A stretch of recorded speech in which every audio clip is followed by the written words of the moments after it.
So this is actually going to be in its own video within itself because I think there's so much to go over, but this is Luca. Hi everyone. Nice to meet you. Luca's going to talk about his Evo. Let's just kind of go through it cosmetically and then what you do with it, and maybe if you want to get into the engine or whatnot. Alright, well I bought this car about 3 years ago. I've always had the dream to own an Evo, and this thing was absolutely phenomenal. I found it at Exclusive Exchange in Chicago, which is a dealership that just specializes in Evos. And they had this car here it was in blue with the white Volt on it, and it was like, that is exactly the car, how I want it. And knowing that reaching that level financially from like a stock car is insane. It is. And I'm not mechanically skilled, so I did the cheap trick and I bought built, and I did not build it myself. So it's almost like the complete opposite of mine. I didn't know the mechanical side, but I bought mine as a complete roller, and I just kind of started piecing it back together and kind of learning on my own and going for it. I'm from Switzerland, and Switzerland is very difficult to have access to the amount of, you know, auto shops and just tools and know-how from regular people. So I missed out on that when I grew up out there. But at the same time, I've been really learning by doing the work as much as I can by myself, or watching people who are within the Evo community who have been helping me out, like John Ryan Hishik. He's my tuner, and he eats and breathes 4G63, so he's been helping me out with all my little mechanical issues here and there, and especially tuning the car, and he does a really good job. And he's your tuner too, right? I actually get my stuff tuned by him also, And well, the main purpose for this car was to track it. It was in a very pristine state when I got it. It handled phenomenally. It was absolutely a blast to drive, and unfortunately in my second season with it, I suffered a brake failure at Gingerman. Yep. Let's go check the corner out. So it resulted in a crash, basically. One of my lines here in the front corroded internally, burst. We still don't know. It just lost pressure under braking in turn 1, and I ended up regaining pressure, but it was too late. I was running out of tarmac, so as soon as the car hit the grass was still damp. It was the first morning session, and the car almost accelerated once I got out onto the grass. I was able to rotate the car and to get it to hit the bank.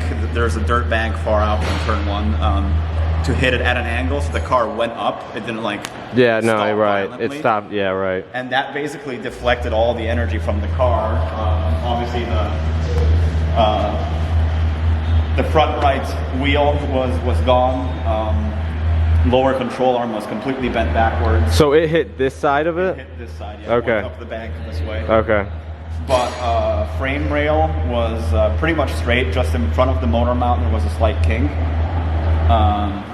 But we were able to repair it all. It was it looks great now, man. Keep, most of the frame parts. None of the energy was sent up into the A-pillar, so everything was aligned. The shock towers were aligned, and kind of good luck in a bad luck situation. Yep, absolutely. So what brakes did you say you were running again? So ever since my brake failure, I got the SX AP Racing kit. It's only 5mm larger than the OEM setup, but the brakes are designed and engineered to be purely abused, whereas the stock brakes, they're great brakes, but they're not designed to just suffer. Be abused, right? Yep, I get it. So that was the reason why I chose to go with this option. Plus, it's pretty cheap, to be honest. It's $2,500 for the full kit. Front and rear? No, just the front. Okay. But replacement rings are $200, and they offer full caliper rebuilds for $120 each.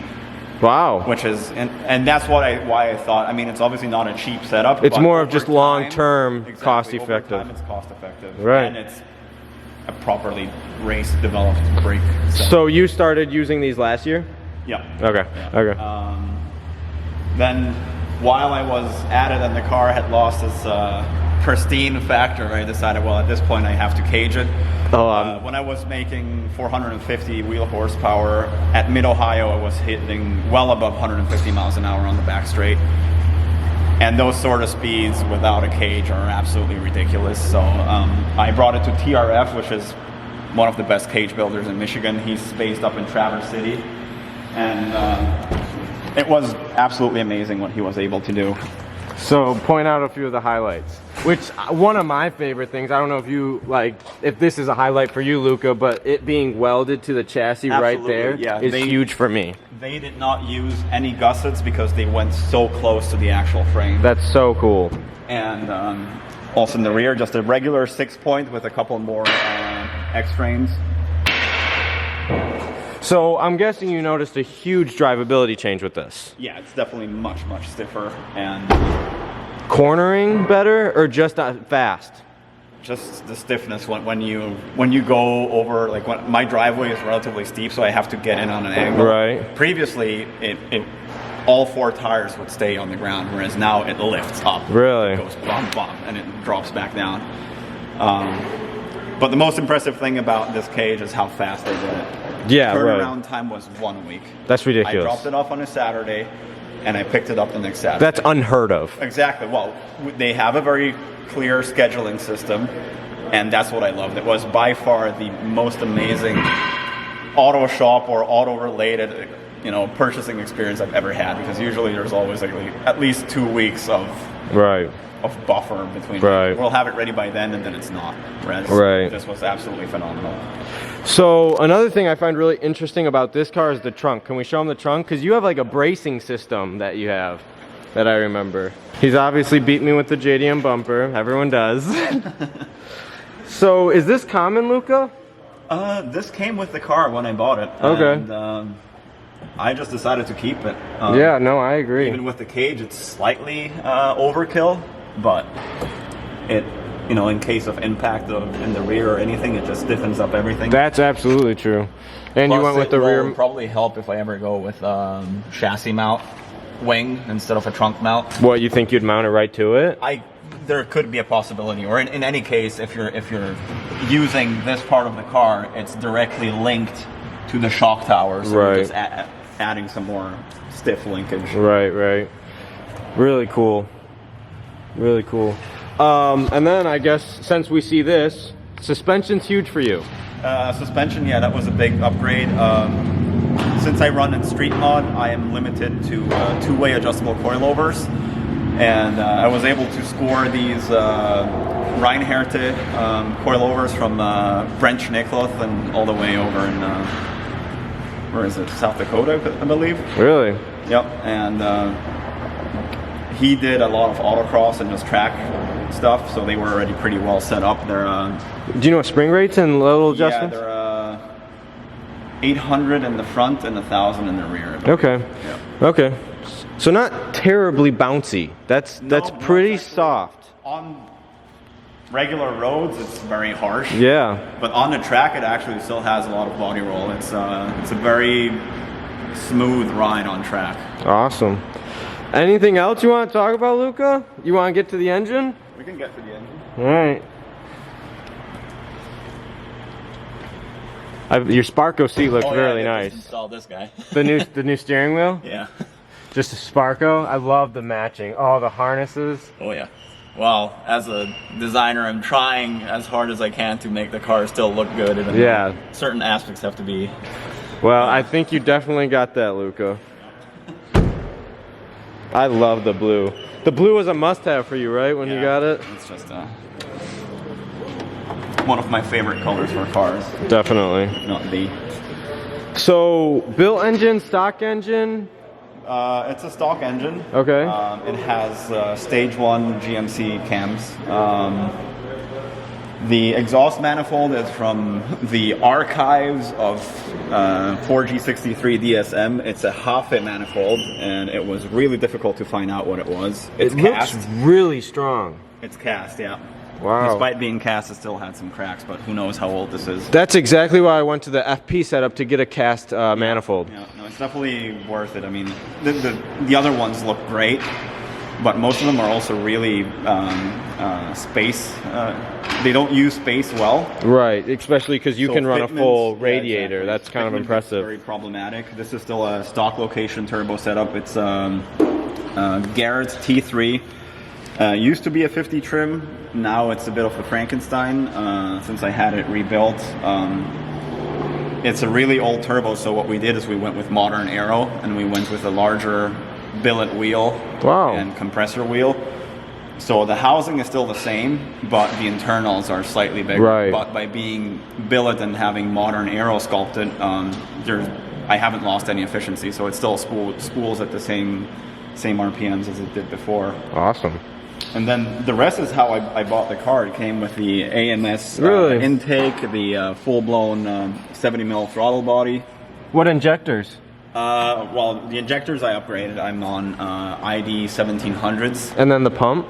Still on 93. I did go with 1700s, which are like a 40 or 50% duty cycle right now. But in case I want to go with the 85. Same thing. I did the 2150s just to get done with it. They're there, right? Yep, they're there. Other than that, I mean, ETS 3-inch intercooler, Koyorad radiator. So I'm surprised you're not on E85 just for the safety factor. I know, that's a big question mark right now. Okay. The problem that I have with E85 is do it.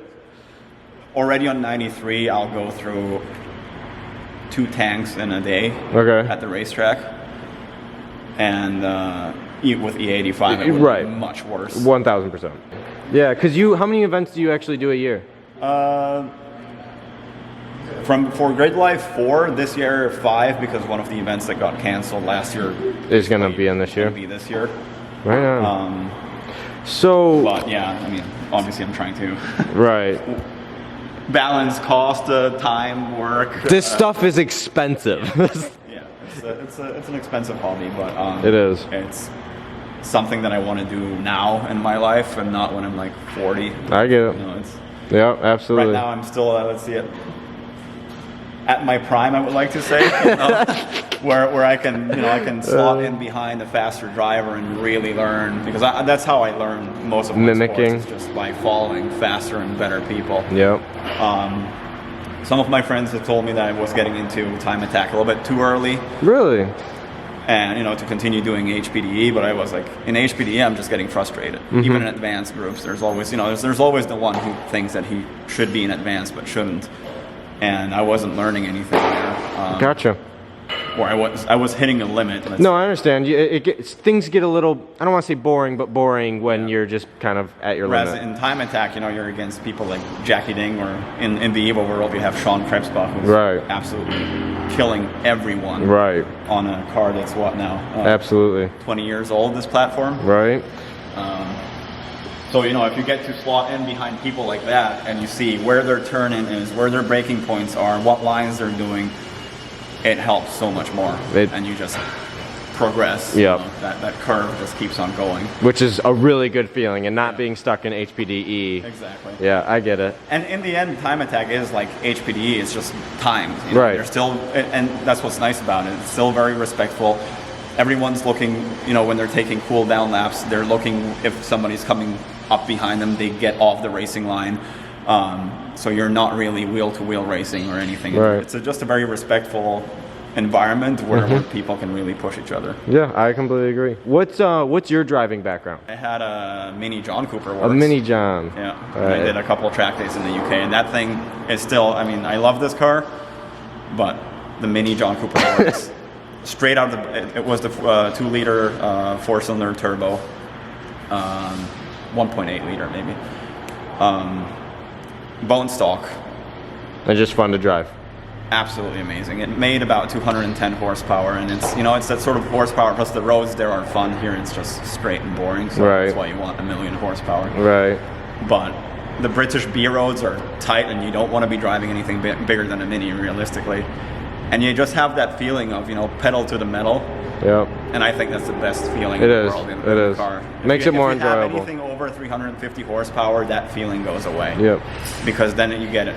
First of all, you get into prison territory real fast. Right. And it gets difficult to drive. I agree. No, I 100% agree. Do you have anything else you want to talk about for this? No, it's a fun car. Yes, they are. Yes. They're getting rare. Everybody's getting angry with how the prices are surging. That's true. It's more people are gonna put them into ditches or into walls like I did. But you recovered yours completely. Yeah. This thing is If you have beautiful. one, hold on to it and This thing is beautiful. but enjoy them. Yes. I don't like garage queens. Yeah, I get it. No, I want to drive my car. That's it for this one. Everyone say thank you, Luca, for talking about his car. Hope you guys really enjoyed this. If you want to keep up with Luca, do you have an Instagram? Yep. It's Luca_Barberis, but I'll try and make a specific Instagram handle just for this one because Absolutely. my name is hard to pronounce for the American public. Hit that like button, hit that subscribe button. I'll see you guys later.